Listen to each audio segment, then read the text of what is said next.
Oke, halo. Hei, sobat ngobak? Sobat ngobak. Sobat ngobak. Sobat ngobak. Aduh, sahabat ngobak. Apa Sahabat ngobak fans club? Basi ya. Basi ya. NFC. Nanti kita ngilang-ngilang mulu. Maju dikit duduknya. Nah, gitu. Al, ini udah masuk kesekian episode nih, gitu ya nggak? Tema kita makin seru nih ya, nggak? Diskusi kita makin banyak nih yang bisa kita bahas nih di sini. Nah, malam ini nih, ini malam apa siang sih? Wah, ini Pagi. cuacanya hybrid, bisa malam bisa siang gitu ya. Nah, kita mau bahas satu tema nih, yang ya ini kebetulan aja gue sama Al setuju sih buat ngebahas ini. Kegelisahan kita sama media sosial ya, terkhusus netizen media sosial nih, yang kita tahu banget nih sampai netizen 062 tuh paling gawatnya, ditakutin dan nyeremin gitu, apalagi buat konten kreator kayak kita ya, Al, ya gitu, pasti kritiknya pedes-pedes dan lain-lain tuh pastinya. Nah, kita mau ngebahas dari sudut pandang kita sih gitu, ego di sosial media gitu, artinya perspektif kita, cara pandang kita terhadap netizen yang kok makin kesini makin nggak bisa nahan emosi, mulut jari sebetulnya sih, jari hati ke jari nggak ke mulut dia. Terus juga egois gitu ya, selfish, semua berasa bener, semua berasa Gue bener lu salah gitu. semua berasa menang ya. Nggak bisa ngeliat dua sisi gitu. Lu bener gue salah. Gedein dikit suaranya biar kedengeran. Lu bener gue salah. Lu bener gue salah. Jadi kalau kita posting sesuatu terus di mata mereka nggak bener, udah bukannya dikasih apa namanya, dikasih solusi gitu ya, atau kritik yang sehat gitu, tapi lebih ke lu mah arti ya. Lu mah ini, lu mah itu. Menurut Al, kenapa sih Al netizen kita ya begitu ininya, apa namanya behavior ya, atau habitnya ya gitu ya, kenapa sih begitu menurut Al? Apa sih, apa karena Indonesia ini cuacanya panas gitu, Dia gampang panas gitu, gampang emosi gitu, kenapa ya Al? Kalau menurut aku sih ya karena dasar orang kita kan emang kayak gitu, ya nggak sih? Kenapa? Dasarnya emang kan dari dulu kayak dari zaman Dedi lah, tetangga ngomongin tetangga, ya nggak sih? Itu kayak apa? Sebelum ada sosial media nih ya. Sebelum sosial media, tetangga juga udah ngegibahin gitu loh. Jadi udah kayak mendarah daging gitu kayak gini tuh. Udah dari dulu gitu. Jadi kayak begitu ada sosial media lebih impor lagi gitu, jadi lebih gampang aksesnya kan. Ngatain orang lebih gampang sekarang gitu. Jadi kayak nggak ada yang bisa disalahin juga sih. Tapi kalau menurut aku ya, how to handle it, mungkin harus ada orang yang ngasih tahu sih. Harus ada satu orang yang bisa ngasih tahu mereka kayak udahlah gitu loh, gitu. Keep it to yourself aja kalau nggak ini gitu. Jangan kayak apa-apa mesti lo komenin gitu. Maksudnya kalau lo mau kritiknya dengan baik dan bagus gitu, ngerti nggak sih? Bukan cuman ceprak ngatain dah gitu. Itu namanya juga jadi orang sakit hati gitu, ngerti nggak? Jadi banyak lah gitu yang nah, kalau Al sendiri gimana cara nanggulanginnya supaya nggak nyinyir, nggak komen yang nyakitin orang gitu, gimana caranya? Ya aku ya lihat nih nggak suka, ketawain aja udah, habis udah scroll lagi gitu. Nggak, maksudnya bisa menahan itu tuh gimana? Emang dasarnya nggak suka gitu. Okay. Emang dasarnya aku tuh nggak suka posting, nggak suka nyinyir juga gitu, nggak suka ngatain orang. Emang dasarnya emang nggak suka aja. Nggak penting juga ya, ngapain gua ngabisin waktu gua komen buat gituan. Mending makan. Enggak sih. Gimana ya bandingannya antara komen di sosmed sama makan? Mending lebih ngapain lah gitu, bisa ngapa-ngapain daripada terus kamu sendiri kenapa sosial media? Jadi kan suka ngeliat Instagrammu tuh, Facebook, kenapa nggak pernah ada postingan kosong aja gitu? Jadi fungsinya apa dong sosial media? Ya aku nggak perlu aja sih aku posting. Nggak perlu posting. Kayak buat apa aku posting? Apa ya, maksudnya buat apa kamu posting itu apa? Alasannya apa? Pertama aku merasa kayak ya gue gini-gini aja gitu. Aku pun kalau misalnya aku ada menarik pasti aku posting. Kalau misalnya aku kemana habis ketemu apa aku posting gitu. Jadi bukan gue foto selfie terus gue posting itu kayak ya Allah, ngapain banget gitu. Oh, kamu bukan yang apa, yang narsis gitu ya, bukan ya? Maksudnya aku tuh harus ngeliat yang wah ini diposting nih gitu, ini bagus nih buat diposting nih, kita posting gitu, bukan yang segala sesuatu aku posting gitu. Bukan yang ada ini posting nih, ini posting, bukan gitu. Kamu pasti ada yang satu yang wah anjir bagus nih gitu, harus aku posting gitu. Oke, berarti kamu milih banget ya, apa yang mau kamu posting, kamu milih banget. Apa ada ini juga, atau memang kamu juga takut dinyinyirin kalau kamu salah posting? Aku sih nggak Takut. Oh, bukan karena Siapa takut juga sama mau nyinyirin teman-temanmu sih. yang nyinyirin ya, namanya Juga nyinyirin temen. ya Nggak ya, takutnya dibully aja gitu, Al. mikirin banget kayak Postingan aneh gitu terus dibully gitu. mikirin Nggak banget. ya?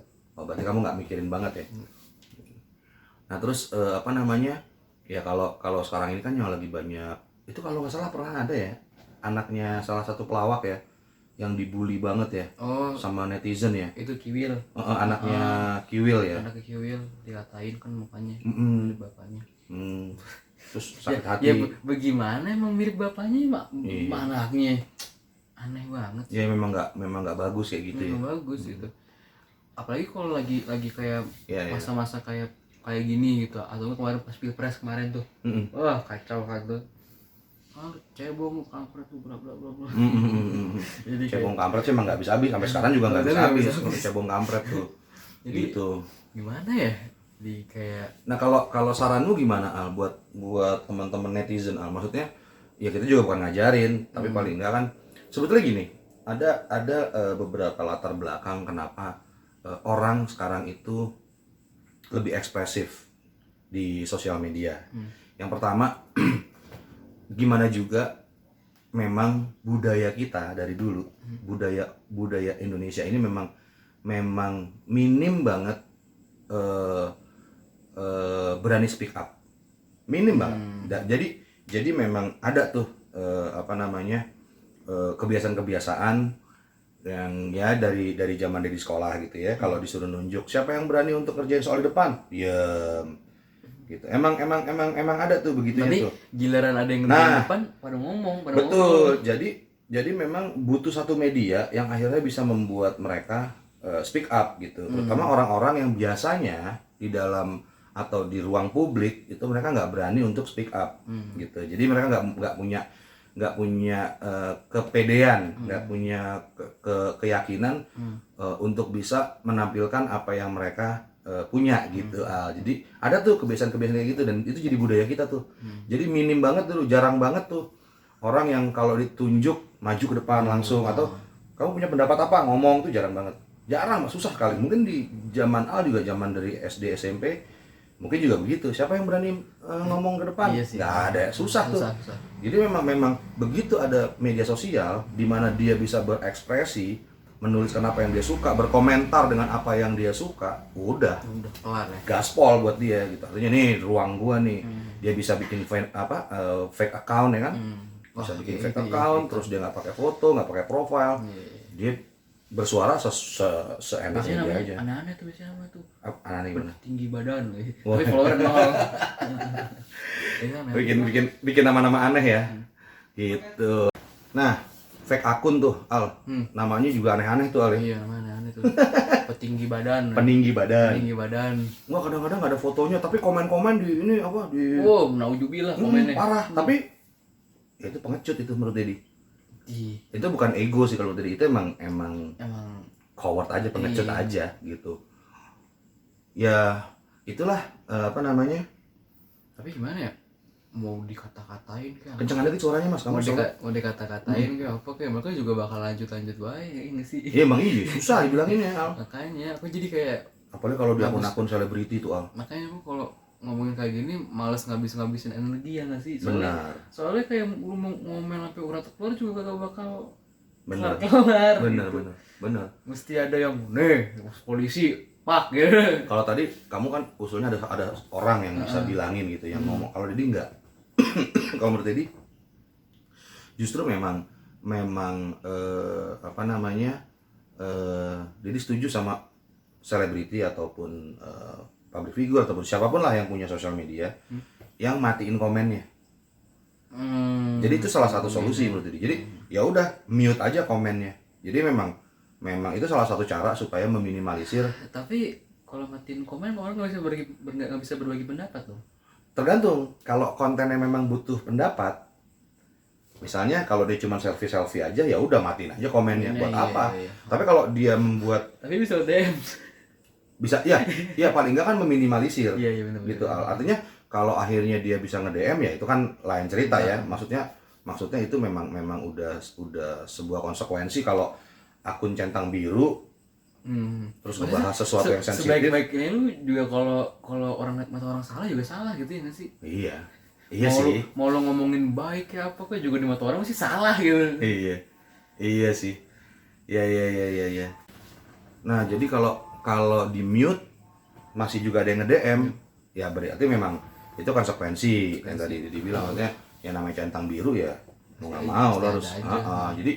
Jadi memang ya kondisinya buat pengguna sosial media memang harus bijak apa yang diposting dan apa yang dikomen gitu. Sekarang kan banyak banget tuh ya viral ya video-video ibu-ibu bikin di restoran di Padang katanya nggak ada COVID gitu kan. Terus apa namanya pemerintah zolim katanya gini, minta maaf deh selesai, minta maaf selesai. Banyak banget tuh sekarang yang kayak gitu tuh. Enggak. Bikin konten viral salah ditangkap minta maaf, komen nggak enak gitu, nggak belajar gitu ya nggak sih?